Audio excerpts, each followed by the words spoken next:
In today's video, I'm going to teach you how to digitally sign your documents using Zoho Books. If you're working in a digital environment where paperwork needs a signature quickly and securely, this guide is perfect for you. Let's dive right into the process and make it as simple as possible. First off, you'll want to access Zoho Sign's dashboard. Logging into your Zoho account will show you all the options available to manage your documents. As you arrive at the dashboard, keep an eye out for the highlighted section. That's your stepping stone. Clicking on this will navigate you further into the application, setting you up to add your document for signing. With that done, the next step is to easily add a document. Click on the Add Document button. Here you have the flexibility to upload various types of documents from different sources. For simplicity, let's choose the desktop option. Clicking on Desktop will allow you to browse your computer and select the file you wish to sign. Once you've made your selection, look for the Continue button.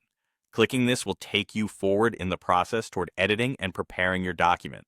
After you've uploaded your document, the next critical step is to finalize it by clicking on Finish. This action will save your changes and set the document up for signature. Now you need to head over to your settings. Within Zoho Books, find the Settings option. This is where you can manage how Zoho integrates with other applications, including enabling Zoho Sign for seamless signature logging. Following that, navigate over to Integrations and Marketplace. This area is your resource for connecting various applications, and it will lead you to Zoho's suite of apps. Once you've navigated to Zoho Apps, click on it, and from there you'll be looking specifically to integrate with Zoho Sign. Clicking on Zoho Sign allows you to manage the integration directly, helping facilitate smooth operations when adding signatures to your documents. To complete this setup, there's a vital Connect button you need to select. Doing so will link the applications, centralizing your workspace and prep for document signing.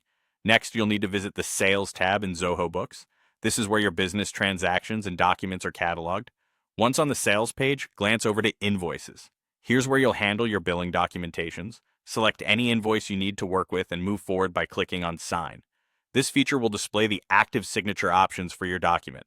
Lastly, be sure to enable your digital signature by clicking Enable Signature. That's it. The integration of Zoho Sign into your Zoho Books environment is complete, and you can now digitally sign your documents with ease. Signatures are now more efficient and secure, ensuring your business runs smoothly and effectively in today's digital world. Thank you for joining me in this tutorial, and I hope you found it helpful. Stay tuned for more guides and tips.